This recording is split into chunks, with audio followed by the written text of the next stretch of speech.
Hey, good morning, folks. Pastor Steven back again with another No Frills daily devotional. And today's topic is don't waste your freedom. All right, this is going to be a callback to a previous episode that I already did, just about revolution and the idea that revolution all throughout history has kind of followed the same tired storyline. All right, and so just hang on a little bit. I'm not going to review too much from the previous video. If you want to check that one out, check that one out. All right, but something that I said in that video I want to use kind of as a launching statement for this video. And I said this, I said, Jesus didn't die so that you and I can live the life we want to live.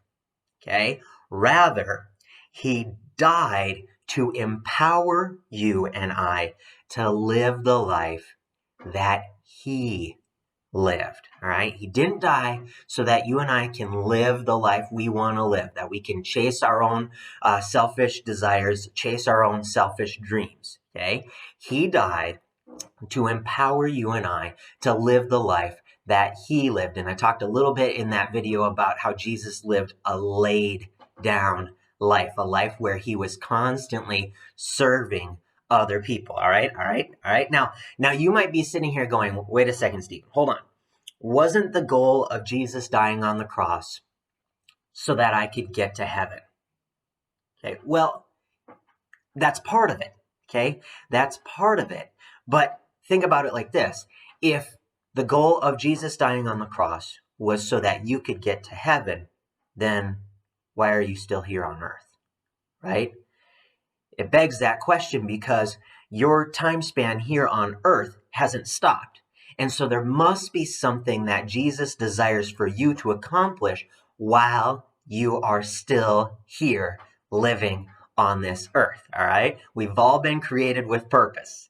Okay. That's the beauty of serving a good God who's a good father, who's a good creator, who created you and I in his image with purpose, with identity. And so for the time being, while we are still here on earth, we have a big purpose to accomplish. And it's the purpose that God's created us for. And it's the purpose that he created inside of us. Okay. And so yes, Jesus died so that we can get to heaven, but that's not the whole story. There's more to that story, right? And so I'm going to be teasing out the same verse that I used as a launching statement yesterday. It's 1 Peter chapter 2, verse 16, and I'm going to reread it again to you today. It says, Peter writes this, he says, live as free men, okay, but do not use your freedom as a cover-up for evil. Live as servants of God. And I tried to hit at this yesterday, but I don't think I did a very good job. It's this idea that Peter puts those two statements, live as a free man, live as servants of God, in the same sentence, right? He's putting those two statements in the same thought. Live as a free man, live as a servant of God.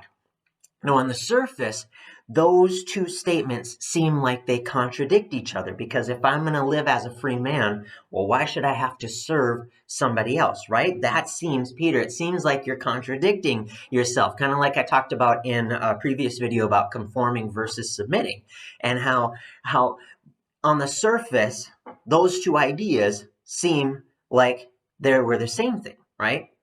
But if you dig below the surface, they're different, right? Well, same thing here. Live as a free man, live as a servant of God. Those statements seem like they contradict each other. And I talk about this kind of often, that the truth is in the tension. That anytime you see two thoughts that look like they are at war with each other, what is really going on is that there's a deeper truth present. Okay. And so let's dig into that deeper truth, because Peter's trying to tell us that, yeah, you live as a free man, but live as a servant of God. What he's trying to get at is that there's freedom in serving, or that freedom is equal or equivalent to serving. What do I mean by that? You see, Peter knew something that we need to know.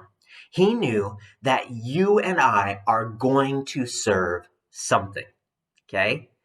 You and I are going to serve something.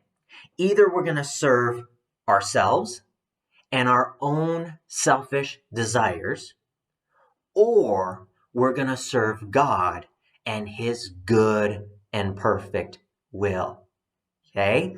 That's what Peter's trying to hit at when he's telling us live as free men, but live as servants of God, is that he knows that if we live as free men and we waste our freedom on ourselves, we're going to be serving ourselves and serving and pursuing our own selfish desires.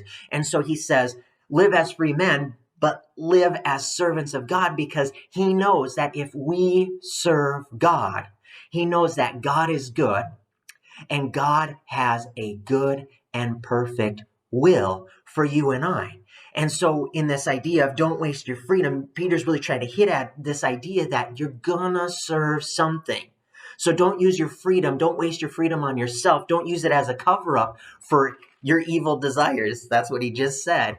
Rather, serve God and his good and perfect will. And Jesus actually talked about this. This is Matthew chapter 16, verse 24 through 26. Jesus says to his disciples, if anyone would come after me, he must deny himself and take up his cross and follow me. For whoever wants to save his life will lose it. But whoever loses his life for me will find it. What is Jesus saying here? He's saying the same thing that Peter's saying here, that you and I are gonna serve something. And so we get to make the choice what we're gonna do with our freedom. Are we gonna waste our freedom on serving ourselves and our selfish desires? Or are we gonna gain freedom by serving God and his good and perfect will? Because Jesus says this, he finishes this statement off by saying, what good will it be for a man if he gains the whole world, yet forfeits his soul?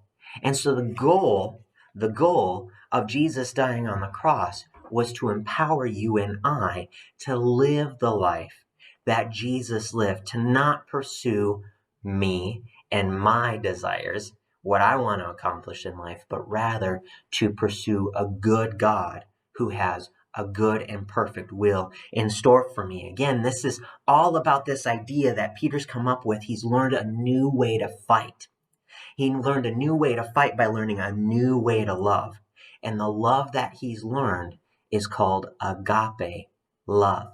It's the laid down kind of love. It's the my life is meant to be used in service to you, God.